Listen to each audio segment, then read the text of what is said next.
There's a paradox in this world. We all talk about globalization. We all talk about the spread of economic and political power. We all talk about how everyone's equal. But when you look at culture, when you look at media, when you go on YouTube, when you go on Instagram, whatever you see, you could believe it's just the West. The way we dress, the way we're supposed to look, the values we hold dear, the music we listen to, everything is almost always given to us by the West, in a Western way, and we think that's bad. It creates a pernicious situation where a large part of the world can't identify, cannot feel validated, cannot feel that what they hold dear is actually something that we globally also hold dear and hold as a really important thing. We say today that it's enough, and we're going to counter that narrative. We're going to say that Asian culture is superior to Western culture in education systems in Asia. I'm going to talk about why this leads to people being able to embrace their own culture for the first time and to fully form their identity and go out in the world with it. So, before that, a few clarifications. When we talk about Asian culture versus Western culture, we take a pretty broad view. We say that's anything from things like art history, to films, to books, to dress, to language, to values, individualism versus collectivism, assertiveness versus being an organic part of society, all those kinds of things. The way we think this is likely to happen in the education system is the following. That we think that classes are going to talk not only about the specific Asian value, about specific Asian culture and specific Asian values and Asian history, but talk about the fact that they are unique and unique from the West, about the fact that they are a contributor to the earliest cultures, for example, that they are better than the West in a lot of dimensions, that you're, for example, more like to sacrifice your own needs for your elderly in terms of filial piety, that you think your community is more important than your individual selfish needs. We emphasize all those aspects also of different Asian cultures, and we think that's really important. So why do we think this is necessary? There are a lot of counter-narratives that currently exist. We think that if you go online again, you see that the kind of museums you think about when you think the most important museums are in the West, are like the Met in New York. That the films you watch are usually films that come from Hollywood rather than somewhere in Asia. The fact that you think that English is, for example, the most important language rather than certain Asian languages are part of that. So we think we really need to counter that, and saying that Asian culture is actually superior than Western culture is the only way of doing that. So then I'm going to talk about the status quo. How do Asian education systems look like in the beginning? I know it's quite ironic that I'm not Asian saying this. So the first thing to say is that you get specialized early on. That means rather than like the usual kind of broad liberal arts education that you get in many countries in the West, you don't have. Even if you talk about art, talk about culture and all of these things, in a lot of cases it is about Western art, it is about Western culture, about European history, all those things that we think are relatively less important than Asian culture. So, what we then get is that you believe that the image that you get is that the West is more dominant, right? That implicitly means it's more relevant, right? Like once you consider that everything you get in terms of information is something that should be prioritized rather than your own culture, is something that says this is more important and superior to anything else. What are the effects of that on the individual? We think that every individual going through those education systems internalizes that the Western values and Western art are those things to be valued. The culture that you should aspire to conform to is the culture of the rest of the West. That is the right thing to do, and that there's no other way for you. It also means that you can never fully embrace who you are and the culture you have at home, right? That like the things you talk about with your family, the kind of religion that you conform to are things that are not as accepted as Western values and Western culture. That means also, once you go into the world, once you go out of education systems, you try to embrace other cultures rather than your own, right? In order to be accepted in other places, now it's on you to conform rather than you putting your culture forward and being assertive and representing it. We think that leads to an incredible dissonance, where now you have different parts of your identity working against each other, where, for example, the person you are when you go somewhere else, when you go out in the world, want to be successful, is different from your culture at home, and that's incredibly harmful. What are the changes we get on our side? We think that you will learn about different aspects. Learn about different aspects of Asian culture. We also think that you'll be more confident in representing it, right? Rather than conforming to what other people say is important, rather than just buying that Western culture is more important because maybe your friends think the same, you're more likely to stand up, right? Because we told you that it's superior to Western culture specifically. And you're more likely to represent it in the world. What does this lead to? Two things. Firstly, you're able to accept your identity and embrace your identity much more. This is incredibly important. It affects millions, billions of people worldwide. But secondly, it practically also leads to more representation of Asian cultures worldwide. Why? Because movie producers, the future movie producers from Asia, the future leaders of Asia, the future influencers, authors, and so on, are able to represent their own culture much more and put it out there. We think this is an incubator for putting Asian culture on the world stage, a place that is already earned a long time ago. So before I go on and talk about why that's important, I'll take closing if they have something. Opening. Okay, I'll move on. So, why do we think this is incredibly important? Firstly, because of the sheer number of people, the perniciousness with which, the sheer number of people that are affected, the perniciousness of this, right? It means that you don't even know when you go into school that because you think that is an authority, you take it as for granted that Western culture is something that's more relevant and more something to be discussed, right? But secondly, the billions of people again that are affected by this means it's the most important thing that we can possibly bring up here. Given also that a lot of powers in Asia are rising economic powers, are already incredibly strong, means that economic power, because of this confidence, is likely to be translated into cultural and soft power, which means that we're more likely to have that culture on the global stage given the specific economic context of these countries. So let's talk about why these things are more important than anything else that is going to come up later, and why we need to say that it's superior rather than just putting it on the same stage.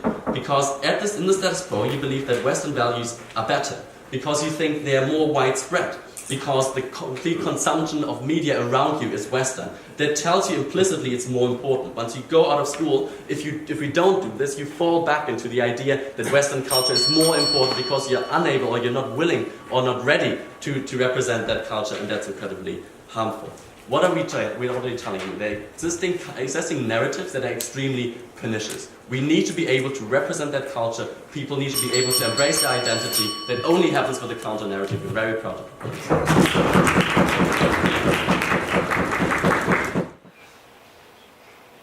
So the Prime Minister told you a huge lie about the Asian education system, about how Asian people appreciate and attach to their own culture. They said, okay, in the textbook it's mainly about the art in European, in America, but we say that it's simply false. I don't really know about any author, any artist in the Western, but I know that I have a very good knowledge on the Chinese artists and Chinese people who are good at making literature, and also I am personally raised in a very Confucianism family that I know very deeply and have a very huge attachment to my own culture. We believe that rather that in this debate, rather we want to, like the opening government, try to talk about the counterbalances between we need to let Asian people appreciate more about their culture. We believe that rather we think there's a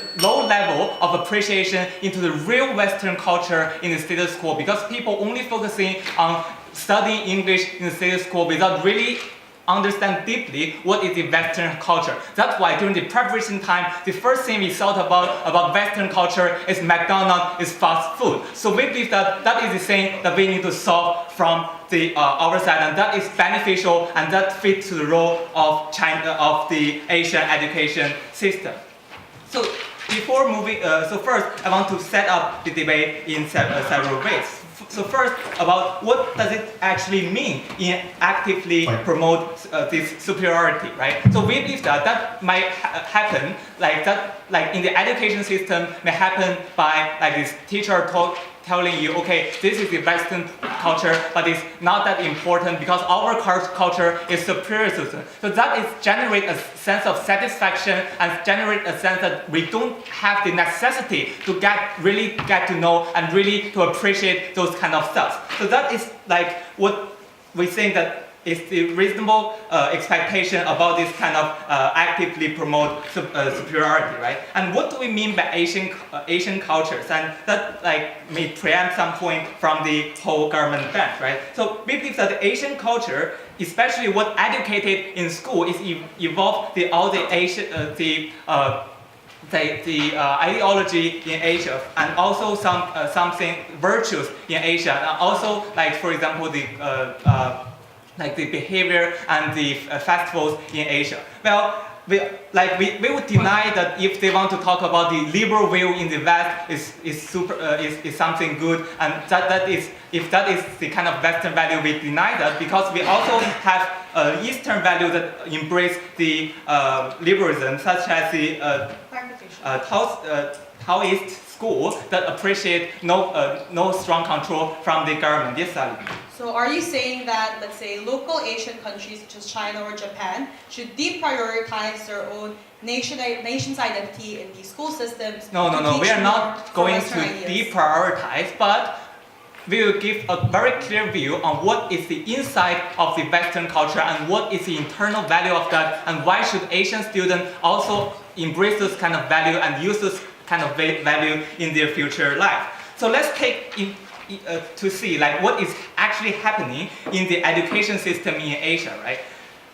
During high school, during junior high school, and during primary school, like first we have a very strong attachment already with the environment that we are living in, like with our parents, with our like other relatives, with our friends. We are like every day we're staying in an environment of Eastern culture, of Asian culture. So we believe that already we have a very strong attachment in the Eastern culture, that I personally have a very strong attachment to the Confucianism ideas. So rather, what is the status quo problem that is in the school education, they only tell you that, okay, this is the brief history of the West, and this is those kind of ideas in the West, without letting you to have a very deep insight, without giving you a huge incentive to invest into this kind of thing. So what will happen on their paradigm, right? We believe that this kind of situation will become worse, because when teachers tell you that, okay, you don't need to, our culture is automatically more superior, which means it is already enough for you to embrace our own culture. So that denies people's necessity to have more access, to have very deep insight in the Western culture. So rather, we would say that it is much better for Asian kids to understand more about Western culture. Why is so?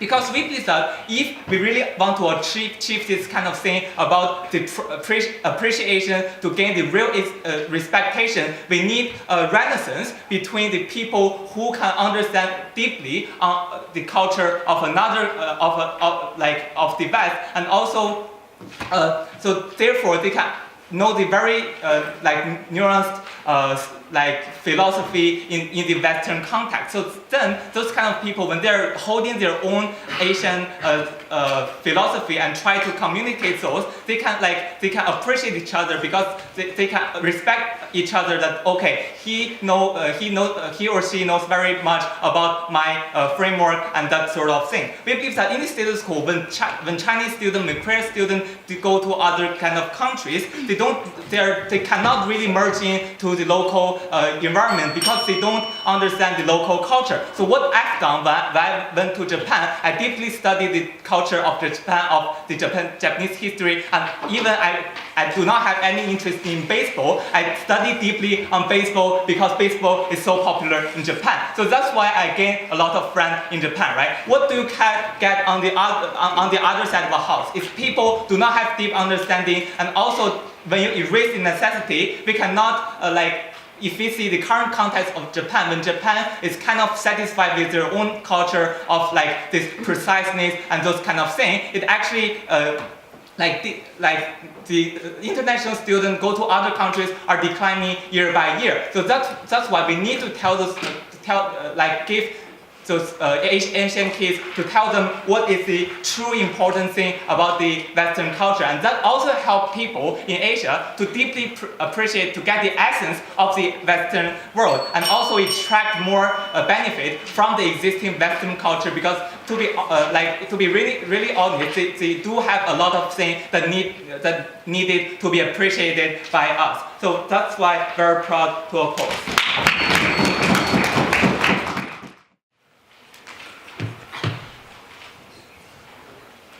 Ladies and gentlemen, we think the only way that Asian culture can gain any kind of traction outside of Asia is if we do this, if we make Asian educational systems actively promote the view that Asian culture is superior to Western culture. We think that change can only happen if it starts from Asia and moves outward to the West. Before I prove this to you, I'm going to go into a little bit of rebuttal from what we heard from opening opposition. So they told you that they don't know, the first thing that they thought of when they heard this motion is McDonald's, and that they know no Western artists. We tell you all of these things that you are learning about the West are things that you naturally learn from all the culture that you're consuming outside, right? So, for example, before every motion in this tournament, we are getting a video, right? This video is from Family Guy or Trevor Noah or John Oliver. You guys, all these Asians at this tournament, are recognizing these people. You are recognizing these shows. When, for example, the Masters round motion came up and there was a sitcom about some kind of Chinese empress, I didn't understand or recognize a single thing. I think that is deeply problematic, because we think that we should not prioritize the importance of talk shows like Trevor Noah and Family Guy, which don't have very great values in them. We think that it's very important that the West also is able to understand Asian media. We think that can only happen if we promote Asian media to the West, to the Asians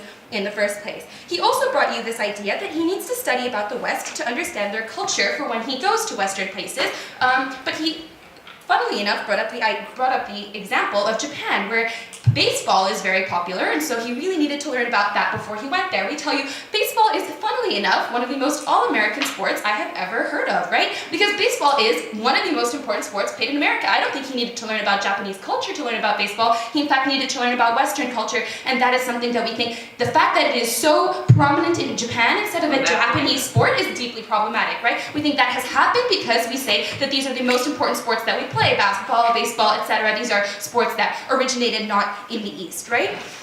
So, because we think, what Nikolai told you, and what we didn't hear any opposition from on opening opposition, is that everywhere outside of the Asian educational system, all you are hearing about and watching is shows like Friends, or seeing things like Asian values being promoted through Asian clothing and Asian fashion brands, and all of these things that culture is being brought by, like Asian pop singers, and all of these things that are being played at clubs, even here in Beijing, right? We think that all of these things are Western, and we think we need to counteract that narrative by excessively promoting the Asian culture and saying that it is better than the Western culture. We think this is going to have many different impacts. So what do we see? We see that educational systems currently emphasize professional tracks. This is something that's not only exclusive to East Asia, it also happens in the Middle East, which is where I am from. We think that this creates an imbalance of culture in comparison with professions such as law and finance, which are afforded a certain kind of prestige. We think this leads to a less of a preservation of cultural heritage, like art, like dance, like formations of like specific genres of things that can only be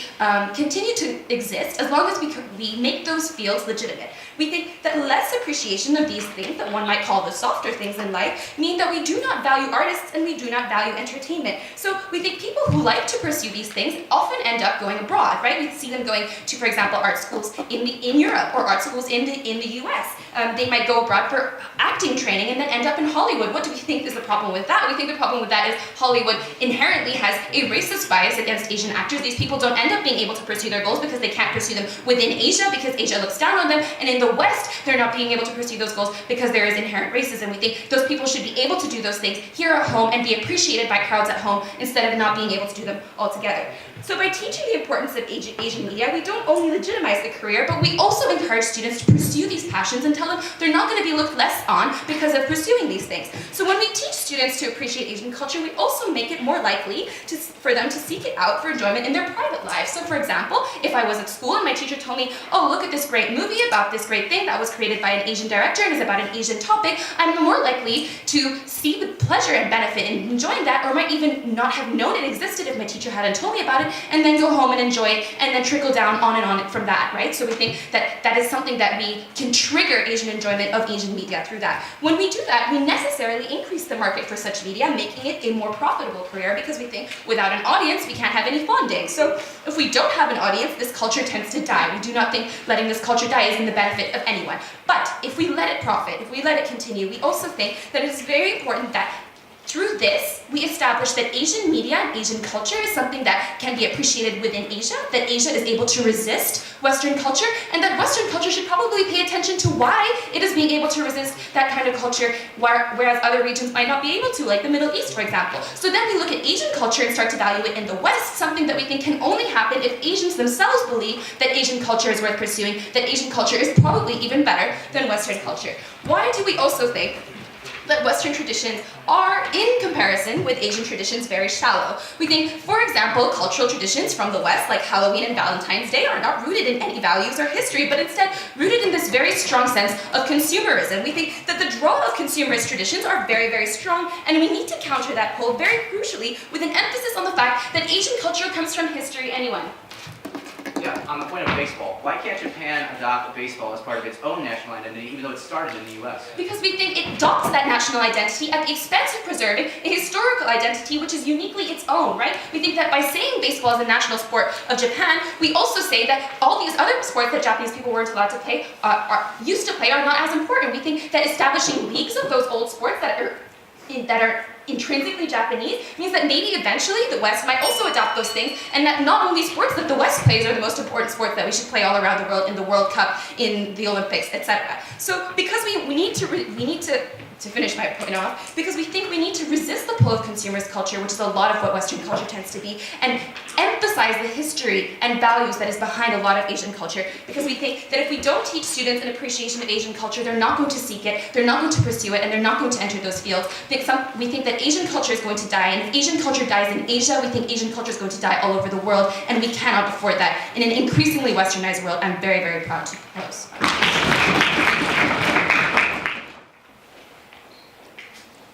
It is funny thing that today's government debate support this motion but in the British parliamentary debate, I think this is a Western culture, right? I think the reason why I start the debate is that I am interested in English, and the reason why is I am interested in Western culture. And I think the reason why I'm starting a debate and the reason why I'm standing here is because of Western culture. And for this reason, we are very proud to oppose. I want to bring you three things in my speech. First of all, what is the current status, a clear depiction about the status quo, and what kind of thing emphasization is necessary. And second of all, I want to explain to you about the role of education and why this motion is currently go opposite the role of education. Lastly, I want to talk about which is better for the individual student to appreciate the Western culture.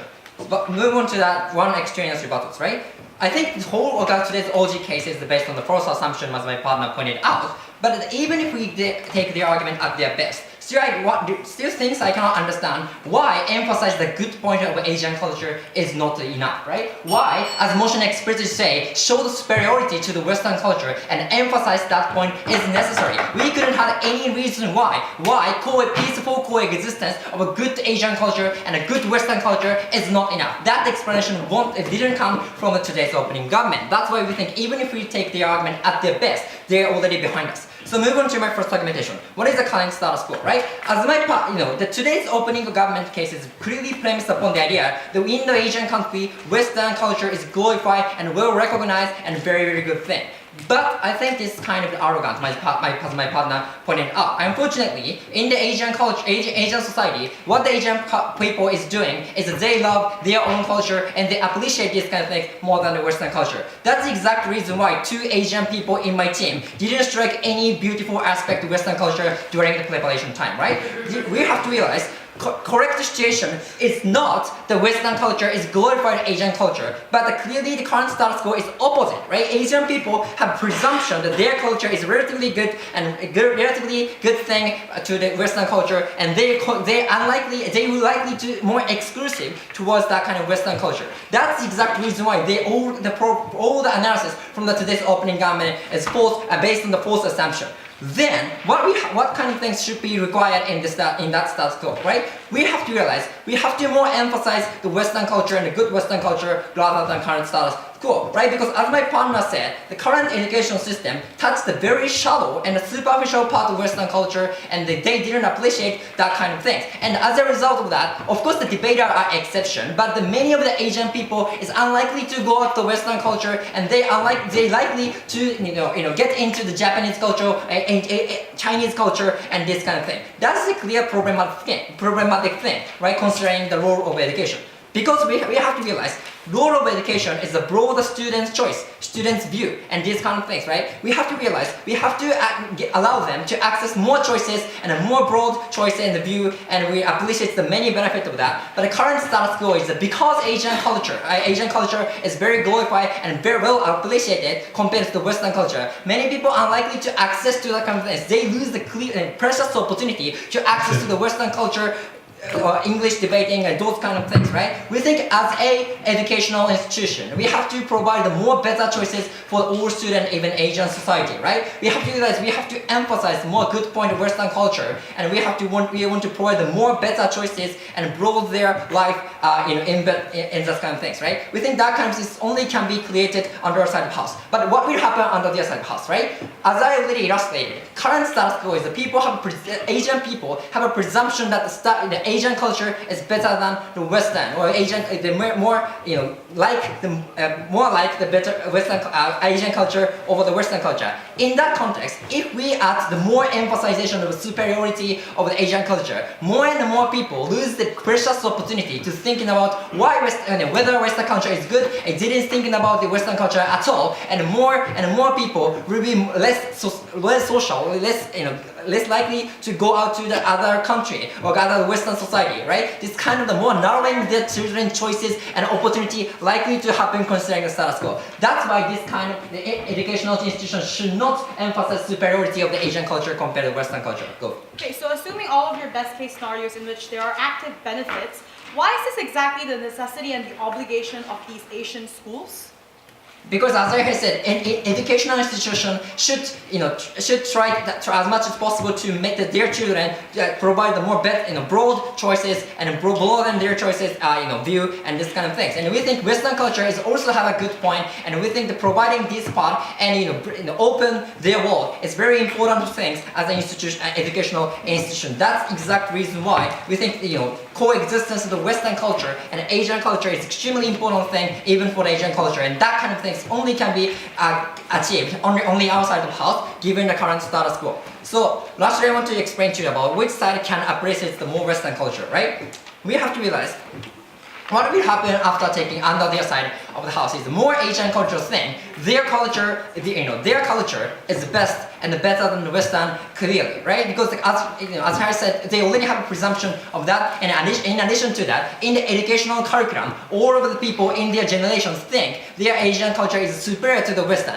They have this kind of presumption, more stronger presumption about that. Then what will happen is they think they lose the more incentive to accept this kind of thing, respect the Western culture, and respect Western people, right? We think they will less appreciate that kind of Western culture, and this is clear counterproductive for what they want to achieve in their side of the house, right? But what will happen after taking this under our side of the house, right? If we more emphasize the good point of the Western culture, we will provide the precious opportunity for them to think about whether Western culture is good or deserve to learn, and we think many people get the precious opportunity to access to the Western culture, and many people can think about the good point of Asian culture and the Western culture, and many people can choose the more broad and diverse choices. They can more enjoy their life, and that is clearly good thing as an educational institution. Okay, what do we brought to today, right? First of all, I clearly depict a clear current status quo. We say opening government cases clearly based on the false assumption and about the depiction about Asian situation.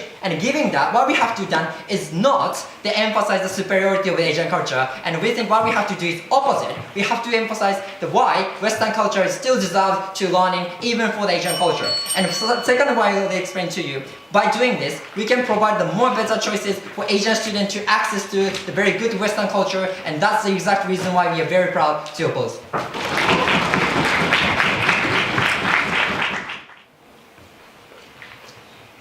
As a reasonably smart person, one of the questions I'm always asked is, why did you stay here? You might go to a good university, but it's no Harvard, it's no Oxford. Even the terms by which we define empowerment and success is defined in Western terms. You go to a Western university, you earn a lot of money, you earn support and popularity in the Western way. That is one of the problems we're going to diagnose. The second problem is the West doesn't have the same incentive to learn about us as much as we want to learn about them. We want to learn about them because we want access to a culture. They want to learn about us because they want to fetishize our culture.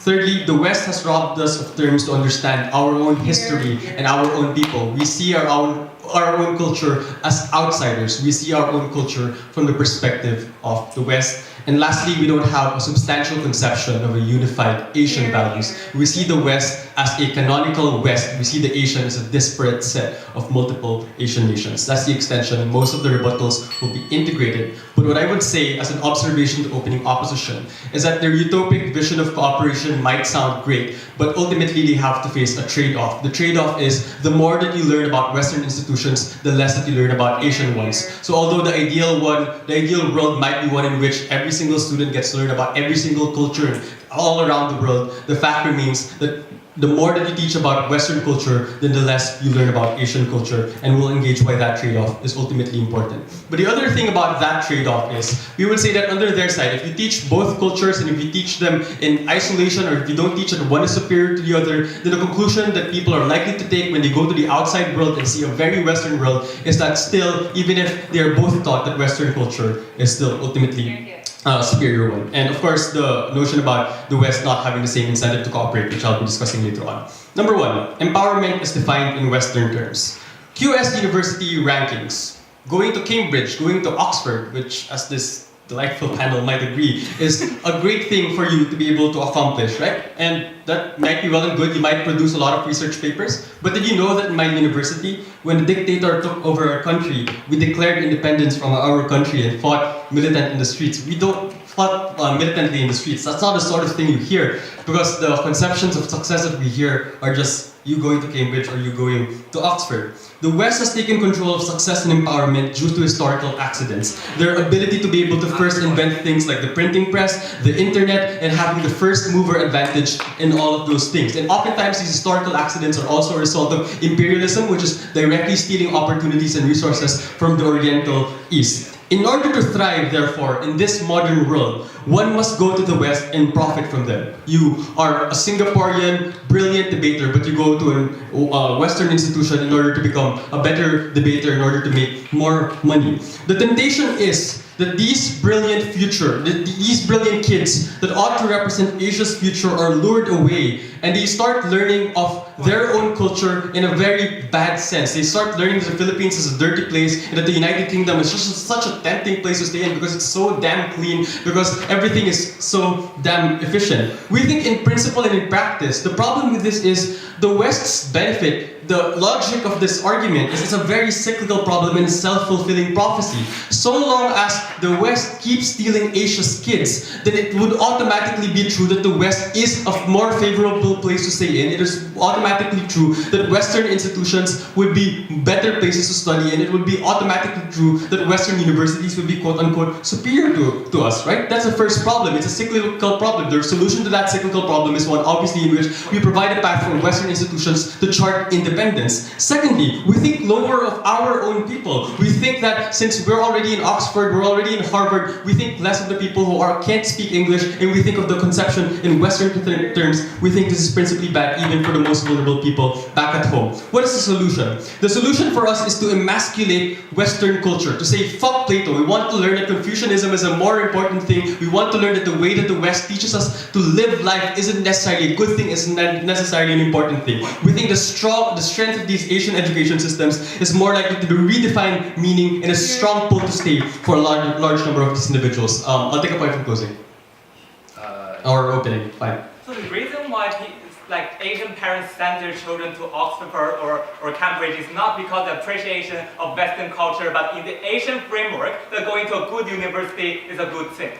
I'm sorry, but if you look for Confucius' work, there isn't a phrase there that says go to a good university. It's still purely a large degree about accumulation of resources, and like I said, those resources are conveniently in the West. Second, we have no unified conception of an Asian culture. When we learn in our universities, we learn that the West has a diverse canon. We learn Plato, Marx, Hobbes, which conveniently represents a diverse conception of the West. But when we learn about the Asian culture, we learn about our own country's culture. I learned about Jose Rizal, Salili learns about people whose names I can't pronounce. And the end result is that this has allowed the West to divide and conquer the Asia. The West wants influence in Asia, but the West does not want a unified Asia because it would be significantly harder to control. As such, they have amplified and emphasized and made us prioritize internal conflicts. Korea and Japan are still in this age-old conflict, even if the resolution of that age-old conflict between Korea and Japan has largely been hampered by the West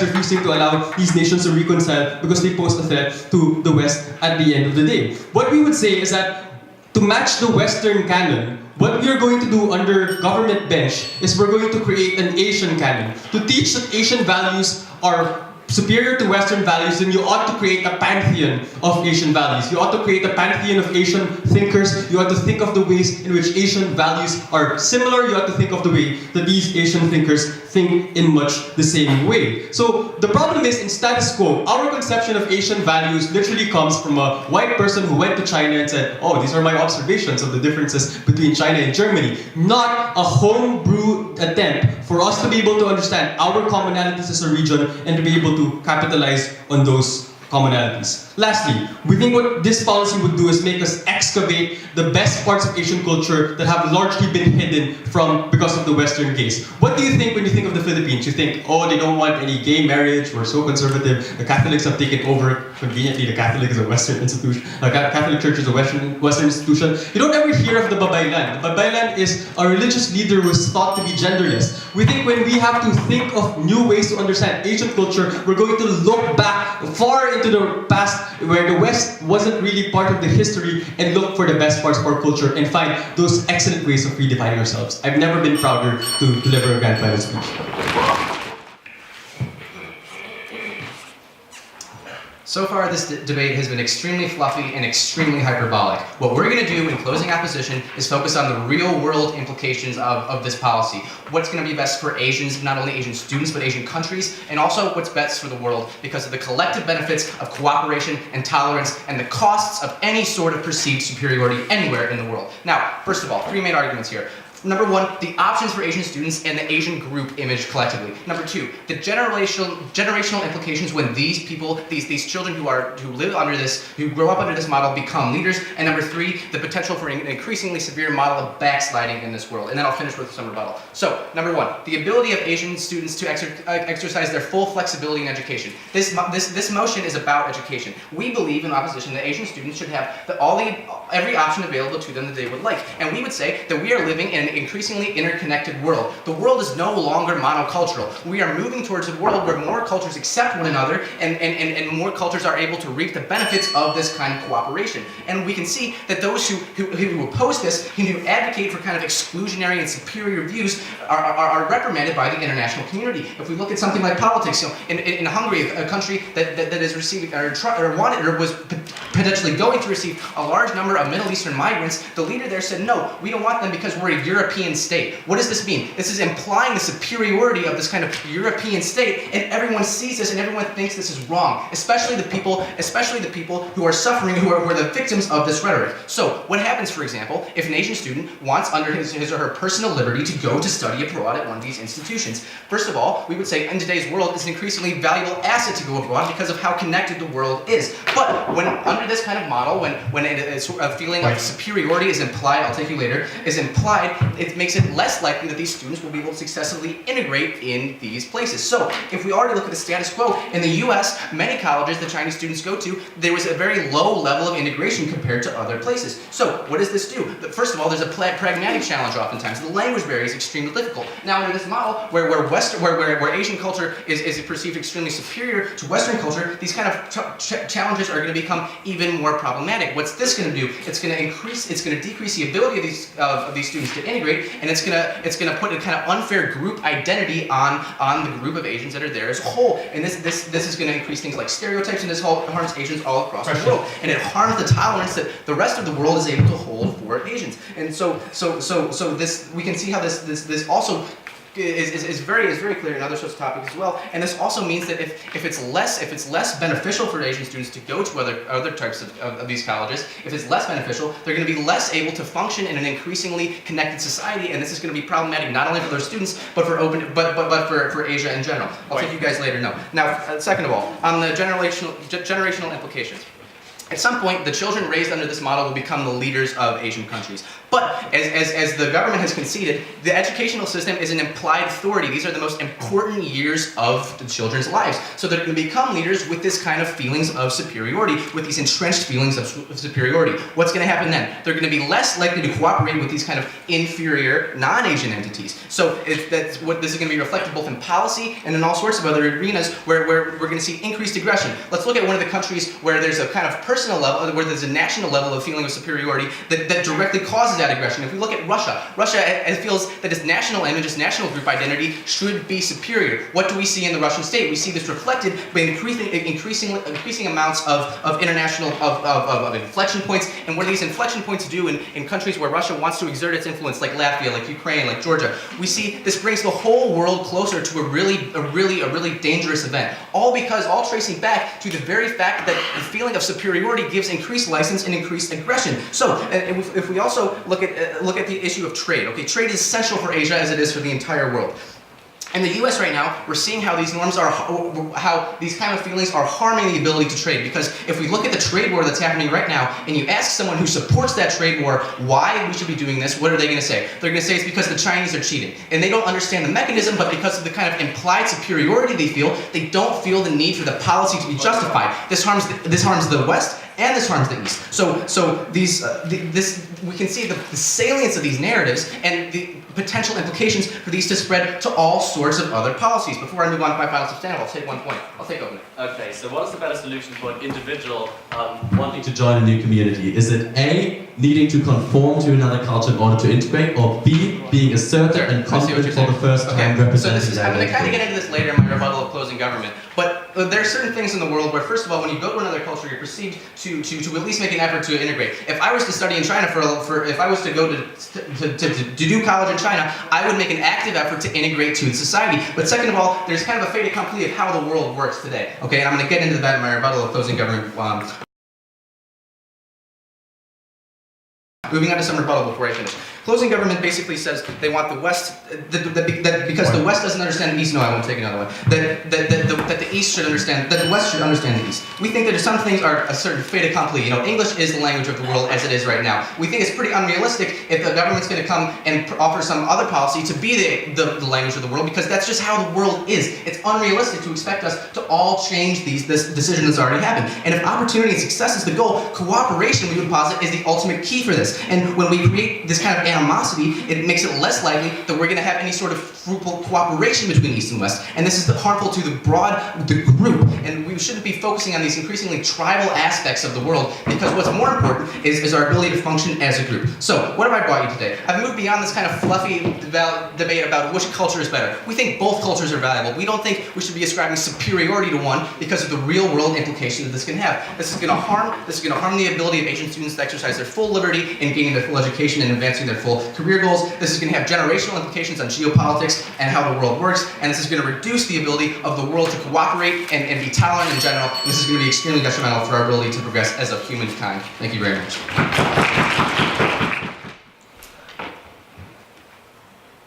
In my 6 years of debating, I don't think I've ever heard such a confusing speech, just as you've heard from the previous speaker, who has even failed to give us a hypothetical illustration of what exactly these Asian countries ought to do, and suddenly they will start fighting because now they would feel like the Americans are they are justified to be discriminated. I think that even if that scenario were to be true, the biggest question closing government would say is so, because if you listen to Leomar's premise and logic, for so long we've been robbed off of our opportunities, in which we've given so much power for the West to redefine and think of what Asian culture is. So I think that even in the worst case scenario, in which the type of discourse that we get is one that is exclusionary and one that is more angry to each other, i.e. the West and the Asians, I think that is good, because for the first time since history, we are now able to be in a clear platform to argue and tell the West that they have been misrepresenting us. And we think that is a good thing, because currently, the way in which we submit and cooperate with the West is based on their terms. So if you look at how we communicate with them, it's also based on us being forced to learn the English language. Then secondly, if we ought to not be based on their own systems, we are probably uncivilized. So I think that even on opposition's case, their best case is cooperation. We don't think that's necessarily justified in terms of what the Asian people are ought to be empowered in the first place, right? So just a few clarifications. What am I going to do in my speech, right? Firstly, I'm just going to tell you just some technicalities on A, why we think that this ought to be superior, and secondly, why we think that the education system is the best in which we are able to provide for these students and for our citizens. And secondly, my second class will be based on why we think that even in the worst case in which we demonize the West, we think that is perfectly fine. Just some few responses, right? So I think first and foremost, the opening opposition's biggest premise, and I think their best argument, to be fair to them, is the idea of having similarities. That when you go to a different Asian country, you're able to assimilate to each other because you can have common grounds, i.e. baseball. I think that is so pathetic, like in all the things that you can talk about. Baseball, I think that's like stupid small talk that you should never do. Okay, it's like sports really. Anyway, but I think that this also ignores the fact that there are multiple options and plethora of things that you can discuss with other Asian nations. So what does this mean? We think that first and foremost, when you have conversations with other Asians, the way in which you talk about Western culture is also one that is distant and far-fetched. So if we actually knew what the collective Asian culture is, we think that is a better conversation, because there are multiple things that you could talk about in comparison to talking about baseball. So these are also things that are more relevant to you, because you come from an Asian background, you come from an Asian family, that when you go back home, you probably take your shoes off. So as a Japanese and as a Korean, the types of conversation that we would have is probably discussing the similarities and the differences of the Asian culture and the family that you have back home. We think that these are more fruitful conversations that you are able to have when you learn about the Asian culture rather than stupid sports like baseball. No, thank you. I don't know why people watch that, right? But secondly, we think that we're also more inclusive under our side, because on our opposition side, people who probably talk about baseball are also those who are extremely privileged, that they were able to go to these sports arenas and said, oh, did you like see the, I don't know any of these names because I'm not privileged, right? So these are the cool kids. That the people who are able to participate in Western-centric ideas and cultures are those who are privileged, who were the ones who are able to go to these nations like UK and the United States and were able to partake in a native sounding like English, and we think that discrimination also exists within these Asian cultures. So we think that in terms of assimilation and having cooperation as well, opening opposition fails on that. Please never talk about baseball. No baseball, okay? So why do you think that in terms of... Sorry, my attempt to make jokes. Okay. So first class, right? Why do you think that it is justified in which we make it superior? I think that Leomar is the only person who was able to tell you that there's a trade-off in this debate. That first and foremost, your education system is limited, in which there's a trade-off of allocation of resources and the time. That more often than not, we think that it is bad for us to allocate a certain time of studying our Asian culture and our nation in a very third-party perspective. That we have a separate teacher just to talk about Korean history or the Asian context. We think that this is harmful in particular because more often than not, the way in which we accumulate that knowledge is very limited. So when it is very limited, we don't exactly know what it means to be, let's say, an Asian person or a Japanese person. No, thank you. So when we make it superior, we think that the allocation of resources and the time is particularly bigger. So it's not just about giving more empowerment as opening government tells you, but it's also about the effectiveness of how we are able to impede these ideas to these students. But secondly, we think that in terms of quote-unquote respecting Western culture coming from opposition side, they flag to us that education systems are supposed to be about choice. We think that is not true because closing government is particularly closer in terms of the choice of that student. So there are two things that the education system does. I think first and foremost, it is expanding the ability and the mobility of these students in different types of ideas and knowledge. So thank you for agreeing with me, and you don't do that on your side, right? But secondly, it's also about guiding that pathway to students. So if it really was based on the choice of students like opposition wanted to have, then maybe I shouldn't have never learned math because it's fucking useless for me and I've never were able to develop on that. But we think that the difference here is quite simple, right? We think that that guidance and the mobility is much better under our side because you're able to make it more relevant. No, thank you. Western history is something that is more distant. So as a Japanese person, the likeliness for me to go to a Korean country for abroad and for expansion is likelier than, let's say, me going to a Western country. We think that cultural assimilation, going to US and UK are things that only privileged individuals can do. No, thank you. So we think that in terms of expanding the choice as well and similarities of students, we are much better when we learn about the Asian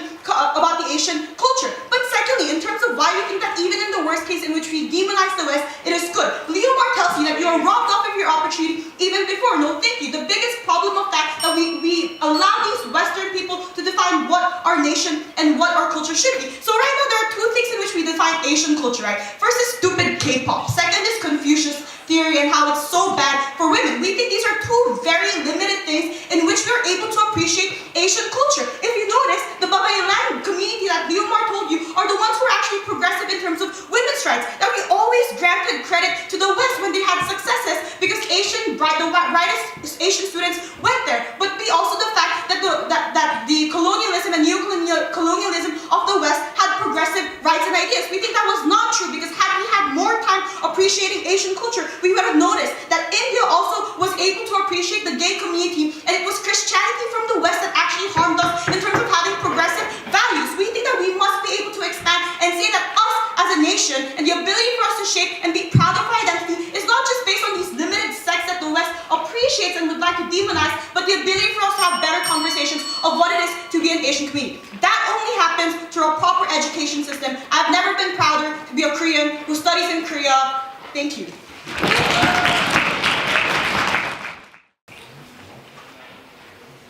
This debate comes down to one simple choice between the collective values of tolerance and balance and between the singular and lonely value of superiority. And we think we've shown that the collective value is much better on the three clash points that are as follows. One, what's the proper narrative balanced in this case? What's better for Asian students? And thirdly, although this didn't get much clash in closing, unfortunately, because the whip sought to allocate our time elsewhere, the macro consequences over time of such a policy of superiority. So, I'll give some extraneous rebuttal and then launch into my speech and my clash points to show how we win over opening and over closing. So, it seems like the entire Gov bench has a grief with history. They seem to like bringing up these historical grievances and using them as justification for sort of undirected and future justification of superiority, and say that, oh, privilege is the issue here, that economic wealth is the issue here. Well, I have news for the closing whip. We're not debating privilege. We're not debating whether or not educated or wealthy people have access to these things, right? That's a complete sideline of the case. Baseball games, by the way, are televised on TV, so I'm very sure that poor people have access to them as well. Anyway, the government bench seems to think that we should punish Asian students who perform well, that we shouldn't allow them the benefits of engaging with an increasingly global world. And we ask them, no thank you, why? Why would this be the case, that we would deny these benefits to a region on the rise, to students from a region on the rise who have better access, who have a better opportunity to engage with all the benefits of an increasingly multicultural and global world? And we believe the government's model decreases this chance of happening, and it makes Asian students worse off overall. We also say that the closing hasn't talked at all about the value of globalism, but only about this sort of imagined culture war between the East and West cultural blocks, right? We don't think this is the prescient issue in the case, and we don't think they've done the analysis to prove it. Now, moving on.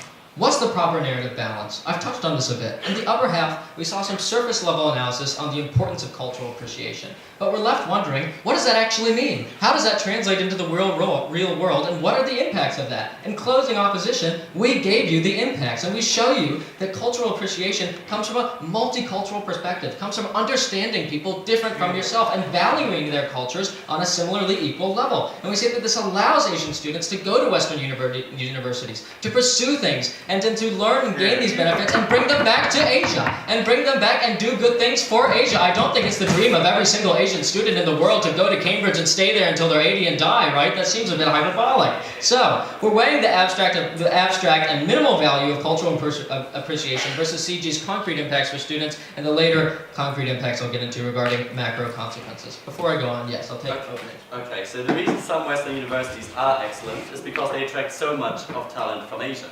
Wouldn't it be better if those students joined excellent universities in Asia instead and create even better institutions right here?